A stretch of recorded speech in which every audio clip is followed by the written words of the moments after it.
की इन्वेस्टमेंट की और उस पर हमने 19,760 रुपीज़ सेव किया है। तो 1,45,000 पे हम 30,160 रुपये और सेव कर रहे हैं। In this video we are going to discuss how we can save our taxes. तो हमने यहाँ पे पहले एक बार कैलकुलेशन देख लेते हैं, उसके बाद आई विल टेल कि हम कहाँ पे कैसे कैसे टैक्सेस अपने सेव कर सकते हैं। तो मैंने यहाँ पे इनकम टैक्स की साइट खोल रखी है और यहाँ पे इनकम टैक्स कैलकुलेटर ओपन कर रखा है, यहाँ पे इसकी साइट है। फिर हमने असेसमेंट ईयर ले रखा है यहाँ पे 2021 से 22, जैसे कि अपना मार्च 2021 को क्लोज हो रहा है तो उसका असेसमेंट 21-22 होगा। टैक्स पेयर अपना एग्जांपल फॉर इंडिविजुअल है, हम बिजनेस के लिए नहीं डिस्कस कर रहे हैं। हमने जो टैक्सेशन अंडर सेक्शन 115 BAC को नो कर रखा है। BAC अपना न्यू रिजीम का है, हमने उसको नो कर रखा है क्योंकि हम अपना डिडक्शन, बाकी डिडक्शन भी क्लेम करना चाहते हैं, जैसे LIC के प्रीमियम वगैरह, बाकी जो चीज़ें हमने दे रखी हैं। आप अगर उसको ऑप्ट कर रहे हो तो आप वैसे देख लेना। फिर यहाँ पे हमने जेंडर वगैरह सेलेक्ट कर रखा। हम मेल सीनियर सिटीजन का नहीं डिस्कस कर रहे हैं कि male which is not who is not a senior citizen, वो केस देख रहे हैं। एंड रेजिडेंशियल स्टेटस रेजिडेंट है।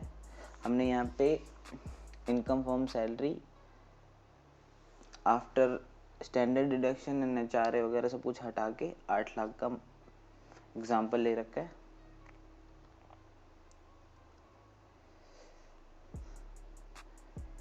बाकी हमने इनकम फ्रॉम अदर सोर्सेस ये सब जीरो कर रखा। हाउस प्रॉपर्टी अगर आपका है कुछ तो आप यहाँ पे डाल के अपना चेक कर सकते हो। फिर हमने डिडक्शंस में भी सिर्फ PF का डाल रखा है। Obviously if you are salaried employees तो आपका PF कुछ ना कुछ तो कट रहा होगा। हमने यहाँ पे एग्जांपल लिया है 40,000 सपोज, ये ज़्यादा और कम कुछ भी हो सकता है, मैं उस पर नहीं डिस्कस कर रहा। तो हमने एक एग्जांपल लिया कि 40,000 आपके साल में इतने डिडक्ट हुए। फिर मैं ऑप्शंस यहाँ पे सपोज अगर आपने कोई LIC वगैरह कर रखी है, उसका कोई प्रीमियम दे रखा है, सपोज हमने केस में एग्जांपल ले लेते हैं 15,000 आपने दे रखा है, तो उसको यहाँ पे फिलअप कर लेंगे। उसके बाद हमारा जो सेक्शन 80C का टोटल डिडक्शन होता है वो 1.5 लाख होता है।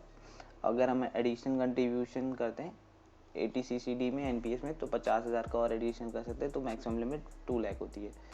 तो अभी हम इसको जीरो रख रहे हैं। तो बेसिकली हमने 55,000 का अपना 40,000 PF का बिल कर रखा है एंड 15,000 LIC प्रीमियम कर रखा है। तो हम रिमेनिंग बैलेंस LSS फंड में इन्वेस्ट करेंगे। तो बेसिकली अपना 95,000 बैलेंस बच रहा है, तो उसको हम यहाँ पे अपडेट कर देते हैं। पहले मैं दिखा देता हूँ कि अगर हम इसको नहीं कर रहे होते तो हमारा टैक्स कितना बन रहा है, सो दैट हमको एक मोटा मोटा आइडिया रहेगा हम कितना सेव कर रहे हैं। तो अभी हमने 8 लाख की सैलरी पकड़ी हुई है, 40,000 ये अपना कटा हुआ है, 15,000 हमने एग्जाम्पल ले रखा कि ठीक है हमने पे किया हुआ है। तो 55,000 का टोटल डिडक्शन हम अवेल कर रहे हैं। तो 7,45,000 पे 61,500 का income tax, health and education से 2,460 रुपये, तो टोटल अमाउंट इज 63,960 रुपीज़। ठीक है, अब हम यहाँ पे अपना LSS का अपडेट करते हैं, उसके बाद देखेंगे कितना बन रहा है। तो इसको एक जगह हम नोट डाउन कर लेते हैं कि हमने tax LSS is 60,960 tax LSS।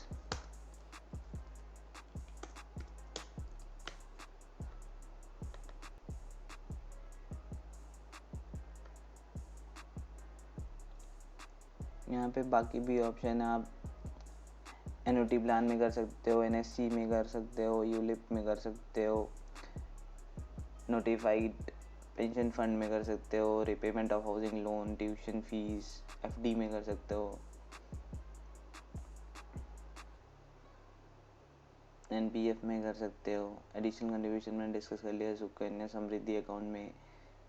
फिर आपका अगर LSS में आप कर रहे हो तो यहाँ पे 95,000 आ जाएगा। तो 95,000 अब जब करोगे इसमें इन्वेस्ट तो ये आपका बन जाएगा 44,200। 44,200। तो आपने सेव कितना किया? आपने सेव किया 19,760। 95,000 की इन्वेस्टमेंट की और उस पर हमने 19,760 रुपीज़ सेव किया है। तो हमारा टैक्स पोस्ट सेल से 44,200 बन रहा है। 44,200। अब हम यहाँ पे अगर एनपीएस में जाते हैं और हमने एनपीएस में किया 50,000 मोर 50,000, तो फिर अपना टैक्स बन जाएगा 33,800। तो मैं एक बार इसको फिर से पेस्ट कर देता हूँ और ये 33,800 हो जाएगा। सेव हम कर रहे हैं यहाँ पे इतना, इसमें प्लस कर दो 50,000। तो 1,45,000 पे हम 30,160 रुपये और सेव कर रहे हैं। Basically we can say 50% of taxes. ठीक है, अब हम देख लेते हैं कि हमको कौन सी एलआईसी स्कीम में इन्वेस्ट करना चाहिए। तो आपको पहले जाना है ग्रो ऐप पे। तो हमको इस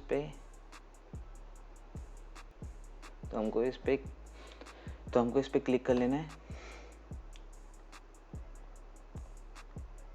यहाँ पे ये इसका दिखा रहा है, ये एलआईसी फंड है, 4 स्टार रेटिंग है, 1 ईयर का रिटर्न इतना है। फिर यहाँ पे 6 मंथ का, 1 ईयर का, 3 इयर्स का, 5 इयर्स का सबका रिटर्न देख सकते हो। फिर यहाँ पे आप इसका रिस्क देख सकते हो, वेरी हाई एनएवी यहाँ पे 64.86 रुपीज़ है, जो कि 25 मार्च की है, अपडेटेड नहीं है, तो आज 27 है, तो ये बाद में अपडेट हो जाएगा। फंड स्टार्टेड 1 जनवरी 2013 में। मिनिमम SIP अमाउंट 500 रुपीज़ है, बट हम यहाँ पे SIP के थ्रू नहीं करेंगे, वन टाइम करेंगे।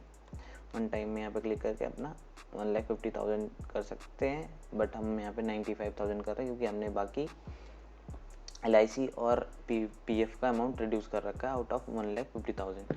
अगर आपने कहीं पे नहीं कर रखा है तो आप टोटल 1,50,000 कर सकते हो। और NPS का 50,000 एडिशनल है, वो आपको अलग से NPS में करना पड़ेगा, उसका मैं अलग से एक वीडियो बना दूंगा if you guys are interested. उसके बाद फिर देख लेते हैं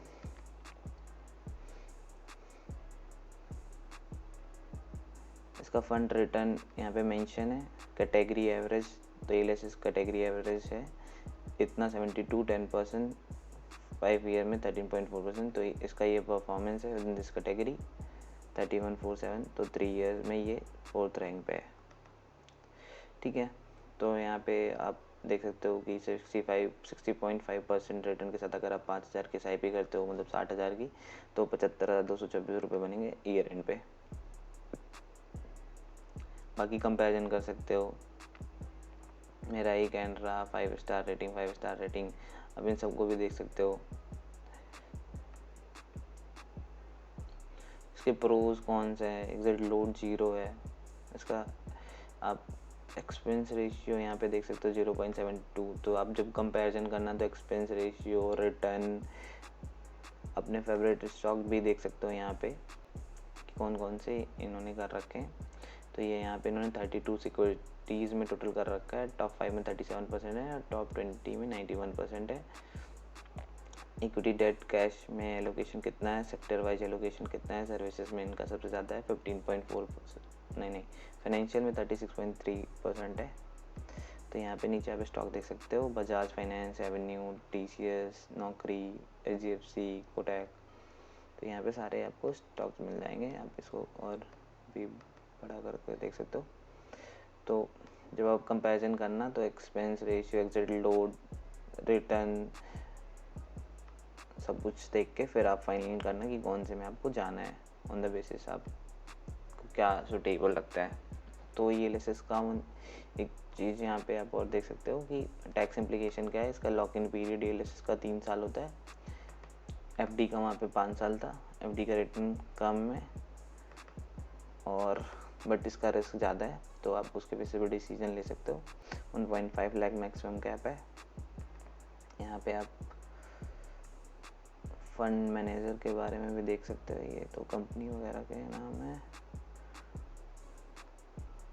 यहाँ पे आप फंड मैनेजर के नाम देख सकते हो, उनका एजुकेशन, एक्सपीरियंस और कौन से ये फंड मैनेज कर रहे हैं। तो ये सारी चीज़ें आपको यहाँ से मिल जाएंगी।